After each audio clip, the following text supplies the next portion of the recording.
And that's clear. And you found the reference. That's a great delineation. In the Master Theorists, it's in You Are Responsible, isn't it? That's right, yeah. And words to the effect of we don't require help from outside this solar system. Yeah, that's right. So, I'm not going to be dogmatic and say it's never happened or anything, but the source of communication with Earth is done through this solar system, as you would expect. These are our neighboring planets. We're part of the, as it were, the family of this sun. We're very privileged to be so. Beautiful way to put it. And it's completely logical that these great intelligences, not necessarily physical as we know it, but within this solar system are other beings. So there you can discriminate very, very quickly, actually. Why would they communicate from the Pleiades when they could communicate from Mars or Venus or Jupiter? The Spiritual Freedom Show with Richard Lawrence, where politics is not the answer, materialism counts for nothing, and spirituality will set you free. Richard. Darren. So I thought I'd swing us back around to the UFO topic a bit this week, but also continuing in this kind of theme that we've been exploring around mediumship and channeling. Right. Because in all the media coverage of this UFO disclosure that's been going on, I think there's still a lot of open questions, obviously, that people have, and I think one of them that I think is certainly prevalent that I've seen is the kind of false claims of ET contact, and specifically relating to channeling, like people saying that they are receiving messages from people from other planets. Now, it's not just something that's happened now, it's been going on for decades, but it's really sort of like, there's a lot more people, it seems, claiming now, kind of in the last 10, 20 years or so, to be in contact with people from other planets, and particularly with people from other star systems, perhaps even other galaxies. And the reason I think this is so important for us to discuss on the show is because we have here in the Nine Freedoms probably one of the most profound and important examples of genuine ET contact with Earth, giving us unparalleled teachings, possibly the greatest that have ever been received. I think that has been said, and I think a lot of these false claims take away from and distract from the essential message that we have been given.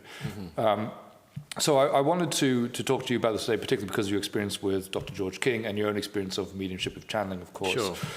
Just to kind of help people to kind of get a better understanding of what is really involved in channeling and mediumship, and also kind of to have a benchmark or a yardstick themselves, and possibly, we've talked about on a previous show, kind of the credentials that people can kind of evaluate, like when they're looking at a specific medium or someone who claims to be in contact, particularly with extraterrestrials, like, okay, well, we have some criteria that we can go through, I think, that will be helpful for people. Yes. And then finally, maybe some of the dangers, like why does this matter anyway? I mean, why are we even talking about it? Yeah. So maybe I can kick us off here. Just what do when we say that people are when people claim to be in contact with extraterrestrial beings, I mean, what are they claiming? Do you think? I mean, certainly, what are we claiming in our case, at least? Yeah. Well, this is a massive topic, and it's one of my favourites. Yeah. So, I'm very happy to be. I didn't know what we were going to be talking about today, so you prepared it, and I'm very happy to come along and try and answer the questions. What I do know is that as a medium or a person who channels, you do need training. You do need to be psychic as a starting point. That's only a starting point. Sure. But you also need to have concentration. So I know we're going to do some shows on psychic matters probably after this one. And one of the key things that marks out certainly the training in the Aetherius Society and everything that I do and in Unlock Your Psychic Powers and so on is this combination of psychic development with yoga practices, and particularly spiritual, mental practices, not just the physical exercises. This gives you concentration. Without concentration, your channeling is almost useless, actually, because even the good bits get mixed up with the bad bits, and because you won't tell. And you won't know if you don't have good concentration. So you need some form of what I would call yogic training. And if you're getting into mediumship, Dr. King has spoken brilliantly about trance, and he calls it positive trance and negative trance. If you're using trance mediumship, where someone's speaking through you, I don't think it's going to work. This is even assuming you had a genuine contact, which we'll get on to. Yes. But as a methodology, I don't think it's going to work. unless you're able to enter what he entered, which is samadhi. I've tried it myself decades ago, and I probably shouldn't have done, but I did. Found a loss of will and a loss of accuracy because I wasn't able to enter samadhic trance. If you aren't able to enter samadhic trance, and very, very, very few people have, I've touched my toe in the ocean of samadhi, but I haven't used it in mediumship, and that was only on one occasion, and that's after decades of practice and training to get to that stage, and karma yoga. And I think just to underscore that point, when we say samadhic trance, we mean entering into a state of samadhi. Samadhi is a trance state, and Dr. King was there's what you might call a peculiar in the right sense. It's a peculiarity. It's like a unique use, I think, as far as I'm aware of that state. I'm not going to say no one's ever done it. Right. Ascended masters, and I'm sure in one form or another, I'm sure it has been done. Other adepts we know have done it. Whether they've used it for a voice to speak through their voice,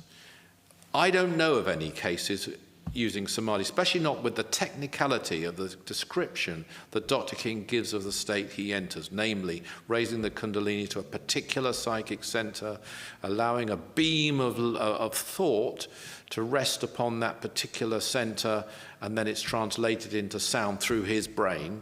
It's a very technical description. I've never seen it anywhere else. Yeah. Certainly in public, I don't think it has been demonstrated. And the beauty with Dr. King, you know how he got there, you know his 10 years of training. Again, I've never found anyone else, certainly in the West, who's even claimed to practice advanced forms of yoga for 8 hours a day for 10 years on top of a job.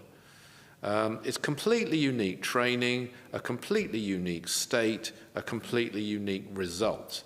Other mediums won't like that. Right. They want to think, well, you can do it, I can do it, let's all, why not? No one's special, blah. Yeah. I'm sorry, people have certain abilities. You only had one Mozart in the 18th century, and he said he was the greatest musician on earth. People didn't believe him, and they didn't think he was, but he was. And who's musically listening and to the other now? people who thought they were better than him, no one listens to anymore, most of them. So, and this is what Dr. King is, even more so in the field of mediumship. So I would just put him on a completely different level. But one thing I know, in prayer, just to get off of it, and you know this very well because you're an excellent prayer, one of our best. And there's two things that a prayer director, for example, at the Mission Operation Prayer Power is looking for. In training of prayers, you're looking for quality and you're looking for quantity of hours, in other words, the intensity. And the two are linked, because the better the quality, the stronger the quantity. But you are looking for those two things. Now, I think, this is my opinion, in mediumship, you've got a similar principle. Yeah, okay. You're looking for the quality, which is the elevated nature you're able to achieve. That would be the quality. Yeah. And the other thing you're looking for, rather, I won't really call it quantity, but it would be accuracy. Yes. So you quality and accuracy in mediumship. You can have an accurate medium who hasn't got very high quality. They can accurately get your aunt, who shouldn't really be communicating with them at all. She should be moving on and not worrying about her niece's piano exam. Yeah. Which is what you're getting in some mediumship. But that's happening, and happening accurately. I've had accurate, when I first started out, basic contacts with relatives, absolutely proven, beyond all doubt, accurately delivered, but basic. So you can have accuracy, but the quality is the other thing. Now, most people, in order to get contact, coming to your question, with an extraterrestrial intelligence, which would be in this solar system, and that's clear. And you found the reference. That's a great delineation. In the Master Aetherius, it's in You Are Responsible, isn't it? That's right, yeah. And words to the effect of, we don't require help from outside this solar system. Yeah, that's right. So, I'm not going to be dogmatic and say it's never happened or anything, but the source of communication with Earth is done through this solar system, as you would expect. These are our neighboring planets. We're part of the as it were, the family of this son. We're very privileged to be so. Beautiful way to put it. And it's completely logical that these great intelligences, not necessarily physical as we know it, but within this solar system are other beings. So there you can discriminate very, very quickly, actually. Why would they communicate from the Pleiades when they could communicate from Mars or Venus or Jupiter? There you have a very easy way of discriminating quite quickly. Immediately, that's one immediate criteria, isn't it? Because there are, I mean, I think there are a few, but there are very, very, very much fewer people who would claim contact with beings in the solar system. I don't know them. Outside. There may be some. Yeah. It seems few and far between. I think there's a good reason for that, because for many years people ruled out life in this solar system. And so these mediums didn't want to attach themselves to it. But if they talked about Sirius, or especially some unknown constellation, who can check it out? Yeah, I think we've talked a little bit before how whereas Dr. King distinguishes himself immediately in the very, very early days as someone who is in contact with beings on higher realms of other planets in the solar system, even when the vast majority of people would have said that that's impossible, that there could be life there. So whereas other people, false claimants, would be trying to make it seem believable, he wasn't concerned with that. He was only concerned with the truth, which is that his contacts were with people on higher realms of these planets in our solar system. So if you're not a somatic medium, then in my lingo, this is just me, you're a psychic medium. Okay. That's what I sort of call myself. Yeah. And some, Alice Bailey, for example, didn't like the word medium, but that's too bad. Again, due respect, but it's just a word. Sure. I understand why she didn't. And I understand why Madame Blavatsky didn't like seances. I don't like seances as a thing, because they're so uncontrolled and generally basic. It should be a controlled, yogic, as a word I would use, certainly mystical practice. Coming back to our two, our two elements, the quality and the accuracy. I was set up doing readings, psychic readings, by Dr. George King personally. As a matter of fact, the first thing he did when he set me up was tell me off. Because without going into the whole story, I was in New York with him and Ray Nielsen, and we had a task to do there. We were in a restaurant. There were no tables which could seat 3 people or 4 people, so we had to sit on tables of 2. Okay. So he and Ray sat on the table. I sat on another table. There was a woman there on the table I was on who was very upset. And I was talking to her while I had my lunch. Really? She was on the same table? This is in 1980, yes. Okay. Yeah. And she kind of opened up to me, and I was then developing, but I hadn't told Dr. King. I actually had given a reading to Monique King. With a crystal ball, and she encouraged me a lot, but I hadn't told Dr. King. Anyway, I was giving this chat with this woman, and I started giving her a reading. I don't encourage that, by the way. I was learning. I don't think you should foist your psychic opinions on anyone unless they ask you to. Or the least you should do is offer them, and then if they say yes, okay, and if they say no, fine. Nice tip. But don't just intrude. But anyway, this woman wanted to know. I gave her this reading, and it was going on a bit. And Dr. King and Ray came over, and Dr. King, they'd finished their lunch. And he said, well, come on, we're going, he said to me. This woman stood up and said to Dr. King, this man here has just given me a fantastic reading. He's an amazing person. And the master said, really? I called him the master. And said, okay, madam. He's always polite, the master, as I call him, Dr. George King. And then we left. I wasn't yet as close to Dr. King as I later became, although I was already a secretary of the Aetherius Society in London, and I worked with him every day and spoke to him every day. First thing he did was tell me off. Well, for not telling him. He said, you should have told me. He's right, I should have told him. I didn't tell him. And the second thing he did was set me up doing it properly through the society, and he gave me I was using a crystal ball, he gave me a better one, and himself. And he designed the thing, and so he got me going. Now, long story short, when I started, I was getting help from various people. I think some of them who'd been earlier connected to him, such as Sir James Young Simpson, I think, because he was setting me up doing this, and this was done formally through the society. I see. And I was doing it in America as well when I went there for staff as well as members. I was doing a lot of readings, but I had 2 particular guides that helped me. One was called Haridasa, and I think the other was called Brahmananda, I think. Okay. either Brahmananda or Brahmacharya, but anyway, those are the two. And they helped me a lot, and they helped me when I gave readings. After he initiated me, and this is all to illustrate a point, and gave me a particular consecration as a bishop, only after that, I was able to contact the person I was really meant to be getting messages from, which was their teacher, who was a particular, very prominent Lama from Tibet on the other realms. And this is just an example of the quality. So that only then, and even then, either Haridasa or Brahmananda had to come to me and say, so-and-so, he has a well-known name, will contact you tomorrow at 3 p.m. It was all arranged, and very often it would be arranged just after like a commemoration service or something I'd taken. Okay. So the quality, this is all about me being in a certain state where I could gain a rapport with him. Formerly, but prior to that, I'd had to work through his, as it were, his disciples. Sure. I see. And then it moved on. And there's a lot of, I won't go into the stories to do that, which are really quite amazing. But he then helped me for many years and gave a lot of very helpful advice, which was useful in various ways. But that's the quality point. And then as you progress, and then some years ago, I had a health problem, and I luckily was treated very well, and I got better, but I was told I had to no longer take messages from a particular realm, below a certain realm, and I could only take it from certain higher realms and nothing below. So this is guidance and trying to get your quality up, rather like you might say in coming back to prayer, you're moving from A, when in the old days we had B, to A+.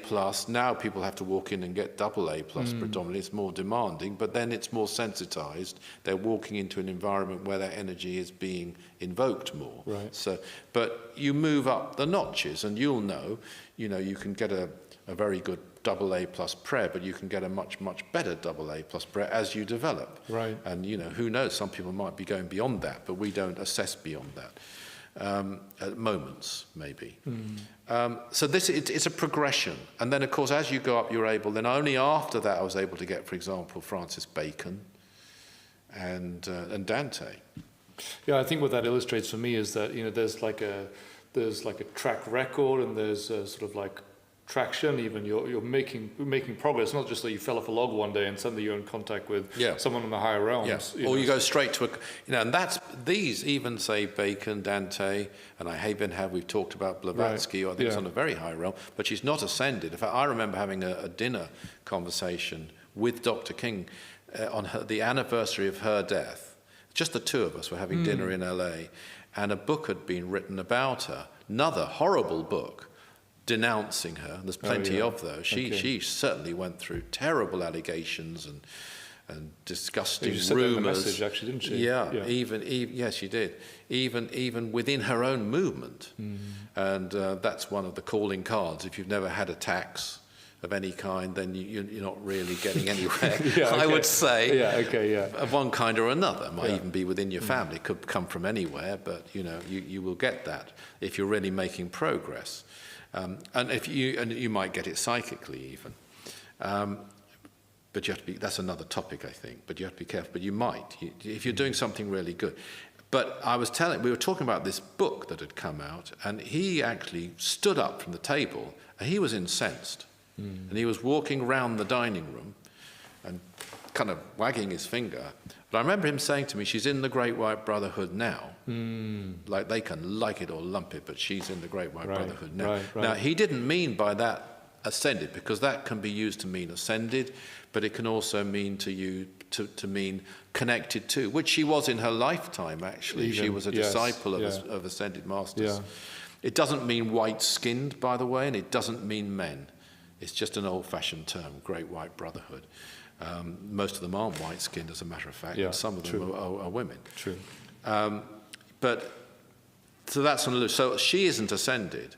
But to move beyond that now, to go back to your original question, ET contacts, to gain an ET contact reliably, I mean, you might have an experience of a sighting, and you might get a particular telepathic feeling at a particular moment, and even get some kind of message. I mean, it's said that Ezekiel did, isn't it? It's said that, and I believe it. I fully believe it. He was a prophet who was commissioned by a UFO. He was a UFO prophet. And he spent his time thereafter carrying out instruction he'd received from an extraterrestrial intelligence who came down in a UFO. I fully believe that. Oh, it's nice topic. Just throwing that in. Just throwing that in. And funnily enough, one of the people over in the Congress over there has said not quite that, but something very similar about Ezekiel. It's there's so many great cases through history. This isn't new, but that's a different thing from being a channel where you're receiving accurately messages from a cosmic intelligence, because there you would have to have, first of all, a great elevation yourself. I mean, if you think about it, you're in rapport. So at that moment, you've got to be on a similar level to the person who's communicating. You might not be most of the day and most of your life, but at that, you have to be able to induce that state where you're in rapport, for them to use you in some way. And most people just can't do that. And if they think they can, they don't even know they need to. You just look, and if they don't know they need to, they don't. They can't do it. They've ruled themselves out. And so there's most of it is nonsense. It doesn't mean they are nonsense people or they're liars necessarily. They probably believe it, and they might be doing good things.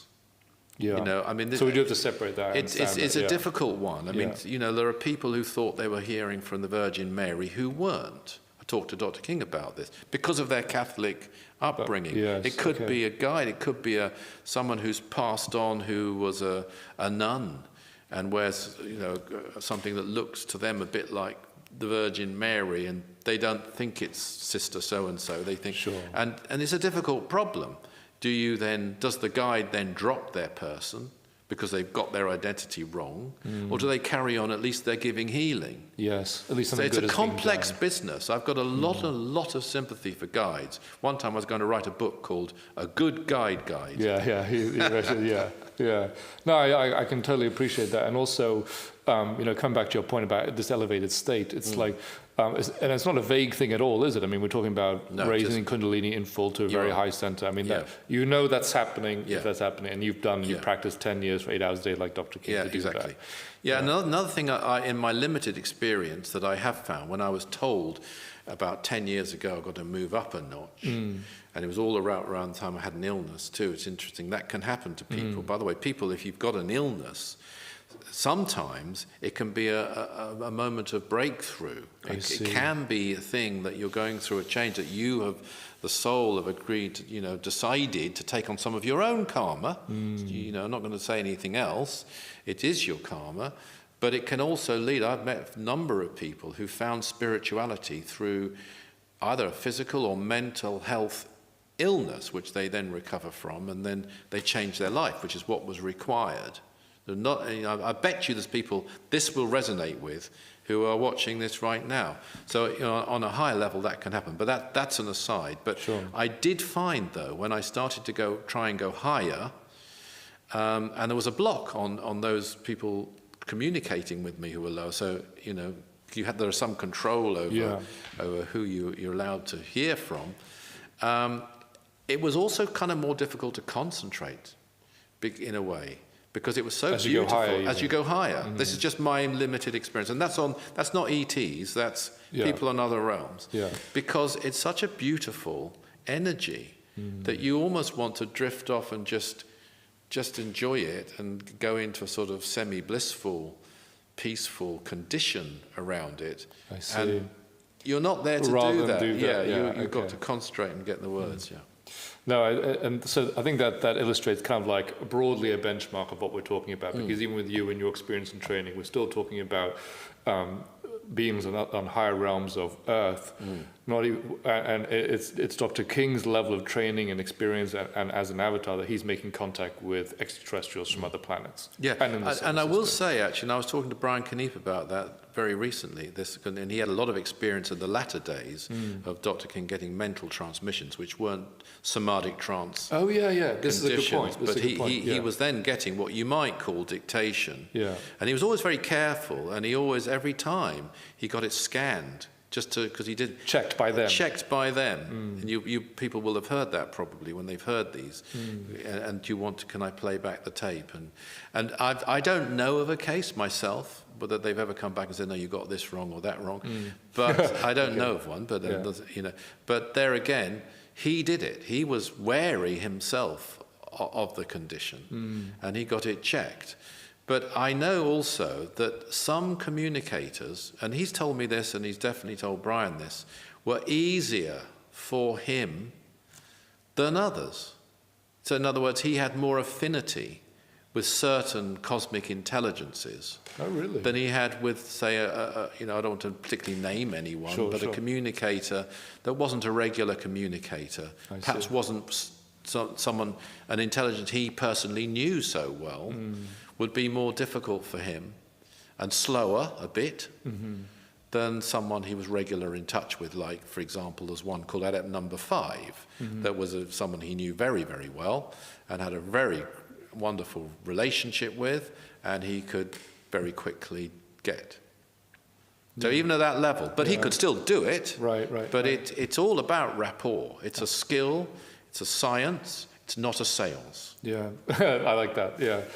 I think it just goes to show in general as well that, we talked about that yardstick that he's provided there, and the training and the experience, and the fact that he wasn't just a contactee, he was a spiritual master, able to do that. I can't think of one other contactee I know of who would claim to be a spiritual master. Because there is a thing, most of, and it's not just about mediumship, it's when we get into psychic, I want to talk about this a fair amount because it's so relevant. Most of the traditional yoga schools frowned upon psychic development. They were there to gain enlightenment, ultimately samadhi, and from their point of view, ultimately nirvana. They knew the psychic things would happen. They didn't necessarily use that word, but people would see the lights in the center. They would hear certain sounds, like the sounds of a conch shell, or different things that would come along, even have experiences of dakinis, entities, etc. But you were basically meant to detach from those when they came, get back to what you're there for, and focus on your own inner enlightenment. And that was their goal. In this age of service, it's all changed. So in the yoga schools, you don't get psychic development training, if you see what I mean. Yes. It's acknowledged as a fact, but it's not what you're there to do. You're just moving through it, really. In the psychic development world, you don't get advanced yoga training. The Etheric Society may be unique, maybe it isn't, but we bring them together. And you need both. You absolutely need both. Because without the yoga, what I'm calling the yoga training, in one form or another, particularly concentration, and particularly through, actually prayer, karma yoga, by the way, service, is a great way of developing good concentration. I attribute, my channeling abilities, for what it's worth, largely due to 4 decades of intensive daily karma yoga. It's a good message for people. A lot of it under the direct training and involvement of a master of yoga. But even without that, and you don't need that to really enhance your concentration. If you're doing good karma yoga, it could be anything from, cleaning to cooking to writing. It always doesn't matter what it is, or a technical skill. You still have to concentrate upon it to do it well, and that's training your concentration. So that's a key factor, and then add into that the practices, the spiritual practices, including prayer, including mantra, including breathing. That's where you're getting the sensitization. It's probably the word I'm looking for, actually. And you're elevating yourself. Bring the two together. Now, on top of those things, though, if you wanted to become a psychic, or you wanted to go in the direction of channeling, which I am not recommending, by the way, it's not necessary at all. Healing's a great thing, for example. Prayer's an even greater thing. But if you did, you'd also have to spend, I would say, certainly hundreds. In my case, it's been thousands of hours developing those specific psychic abilities. Yeah. And most people don't do that, and they don't need to. Yeah. It's fine. Yeah. But I have chosen to do that. It is strange that, we would consider, to be a great musician, to be a great athlete, to be all these things, you would obviously recognize that tens of thousands of hours needs to be invested in doing that. Yeah. And yet somehow when it comes to psychic things, Yeah. because people just don't believe it, just think, you could just, you know. And they did that with prayer. The people would think, well, as long as I say the Nunc Dimittis, or whatever the prayer was, I can be thinking about fish and chips and the laundry, but I'm saying these words that I've prayed. Right. And they literally were doing that. Yeah. It was just a verbal thing. Yeah. And it has no power. Dr. King revolutionized prayer completely. Sure. No one else I know of has defined and taught prayer in the way he did. Yeah. And he's revolutionized mediumship. He's taken it to a completely different level. And he did it right at the moment when tape recorders were coming into being. Yeah. And so it could be recorded. Yeah. So you have there a body of work. You don't have to guess. You can listen to it as it was given. You can't perhaps he put all this together and concoct it. He was sitting there with other people present and delivering the 9 freedoms. He didn't have any notes. Yeah. And he was coming up with some of the greatest wisdom anyone's ever heard. Whereas even with someone like a Blavatsky, and she wouldn't compare and doesn't compare herself to the 9 freedoms, she's a massive fan, a great exponent, and a practitioner of the 9 freedoms, I believe, herself. There's a lot of mystery around how she came up with the secret doctrine and what she did. She did it in her room on her own, and there's different things happened, but we don't know. But here you have somebody sitting down delivering the 12 blessings. Now the 12 blessings, we're told, this is an interesting one, I think, was delivered 52 years earlier than it was meant to be, or I think it was the 12 blessings on mountains. The question then arises, how would it have been delivered in 2010, which it would have been? And in my opinion, looking at the world as it is and the people available on the world as it is, I don't think it would have been delivered anywhere near the way it was delivered through Dr. King. I see. Yeah. I don't think it would have been, coming to our 2 points, nearly as accurate as it is. And I think it would have been delivered, this is my opinion only, through the realms, like the book of Revelation. I don't know whether you know, but it's said to have been delivered by Jesus to an angel to St. John. I see. Because that angel would be capable of a rapport, so-called angel, with Jesus. Whereas St. John, clearly, the implication to me, as somebody who channels, is that he couldn't have got it directly. Yeah. Yes. So it might have been delivered, I'm going to throw out a name here, to Francis Bacon. I only say his name because a lot of it's in 17th century English. And he was the person, or one of the people, but not only behind Shakespeare, but behind the King James Bible. Those two are the most read works in English writing, by the way, between them. And it might, let's just say it was delivered to him, he would have had to then deliver it to someone who could channel Francis Bacon. Right. By the time and that would be dictated. And you'd have a much lesser version. Never mind the fact that without Dr. King present, it wouldn't have become a practice. Yeah. So you wouldn't have heard the voice, you wouldn't have had the accuracy, and it wouldn't be a practice in the form it now is without Dr. King, because nobody would have thought of doing that to it or had the ability to devise this way of performing it. Yeah, and I think both of those examples you gave, the Book of Revelation and this hypothetical one about the 12 blessings, just points again to how difficult it is to actually establish rapport with an extraterrestrial and receive a contact from them, a channel message from them. Yeah. Whereas I think people are almost like making out that this is almost like an easy thing to do. Or even if they're not making it out as an easy thing to do, they are making that claim without... Well, some of them do. Yeah. No, sorry to interrupt you, but some of them say it's easy. It's like falling off a log. Yeah, I've definitely seen examples of that, and it's very poor, and we can talk about some of the reasons why that's a danger as well. I say it's not like falling off a log, it's advanced forestry. I remember that last time, yeah. So it's, even the people who don't claim necessarily that it's easy, but claim to be in contact, I mean, there's still a lot of questions about their training, the level of initiation they receive, the way that they develop their life, whether it's been, in the example you gave of karma yoga over decades and how that prepares you in terms of concentration. And so, these are all, I think, elements that people can use as yardsticks to determine whether that person may really even be in a position to be able to receive that contact. I quite agree. And I think that brings us to the second part, which you alluded to much earlier in the show, which is if they are even in touch with the being they claim to be in touch with in the first place, which, there's going back to the Master Aetherius, I know that another one of the quotes that he gave was that he was saying that a lot of people who believe that they're in contact with extraterrestrials are in fact in contact with discarnate entities. Absolutely. It's very dangerous, extremely dangerous, and they're having fun. That's their idea of fun, these discarnate entities. I mean, they're pretending, and they might get off on it on an ego basis. Yeah.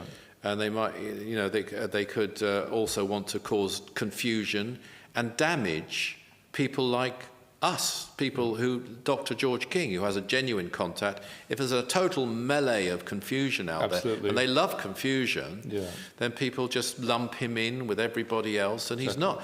And I think everybody who claims to be a medium should tell us their track record and why we should believe them and what training they had. That would be one thing. What sort of life they have led. Doesn't mean they've got to have led a perfect life. I mean, I, for one, definitely have not. But there's got to be some indication of dedicated spiritual training through the decades, in most cases, I would say, and regular and consistent. That's, I don't want to be dogmatic, though. There could be exceptions. But if you're looking for real accuracy, that's what you really would like to see. And then, of course, it's the quality and the caliber of the content as well. It's those two things. I think that's a really good affirmation there, what to pay attention to. And I think just coming back to some of the dangers, I mean, as you say, if you've got this whole melee of confusion, I mean, basically it's quite deliberate. Quite deliberate. It's taking people away from genuine contacts and teachings which can help with the ultimate cause of peace and enlightenment on earth. And so that's already a problem there, misleading people with false teachings. I mean, you could be deluding yourself with false ideas, as someone who claims to be a channel, and that's not only bad for yourself, but anyone else that therefore you impact with that false teaching. But I think the most important one is devaluing real context, devaluing real teachings like the Nine Freedoms. And they're set out to do it. I mean, there are some extremely dodgy cults out there. I'm not going to name any of them, but I can think of one in particular, which gives a tremendously bad reputation to new religious organizations. And this is meant to impact on another organization like the Aetherius Society, which is not a cult at all, completely open organization. And yet it's people who are lazy. They just tar it with the same brush. And in the same way, I had a message. They'll even say we've even had people who say they've had a message from some of our communicators, like the Master Aetherius or Mars Sector 6 or Dr. King himself. And of course, that you can rule that out quickly because they made it clear that he won't be replaced as primary terrestrial mental channel. So I think I'm not going to say no one could ever do that, but if they did do that, they'd be directed very carefully not to claim it. If it was a genuine contact. The fact they claim it almost proves that they're not a genuine contact. I totally get it. Well, I think just kind of like bringing us to a close here, I think that I think the great examples that you gave in terms of the things that people can look to in terms of the credentials and sort of yardsticks that anyone can evaluate any communication with. I think one of the most interesting for me is that if they're claiming contact with anyone from outside the solar system, very unlikely to be true. If there's someone who has not had at least the training that Dr. King has had, very unlikely to be in contact with elevated beings from other worlds, and more likely to be in contact with a discarnate entity or someone pretending to be somebody else, or even deluding or their themselves. own imagination, which is a mental health condition, and they need help. That's right. Such people, and there is a big warning there. And the last thing that those people should be doing is purporting to be offering spiritual teaching, which is totally bogus and nonsense. Absolutely. And taking away from absolutely genuine, profound and important messages that we have been given by beings like Mars Sector 6. Very well put. Thank you, Richard. Thank you. Everybody's down here. Thanks for tuning into the show. Now, if you enjoyed that episode, don't forget to subscribe for more wisdom from the Nine Freedoms. If you'd like to find out more about the Nine Freedoms, about Mars Sector 6 by Dr. George King, go to our website, that's aetherius.org. Richard and I love hearing from you, receiving your comments, your questions on your spiritual experiences, and talking about them on the show. So do write to us, share them with us at spiritualfreedom@richardlawrence.co.uk. Always remember that service is the jewel in the rock of attainment.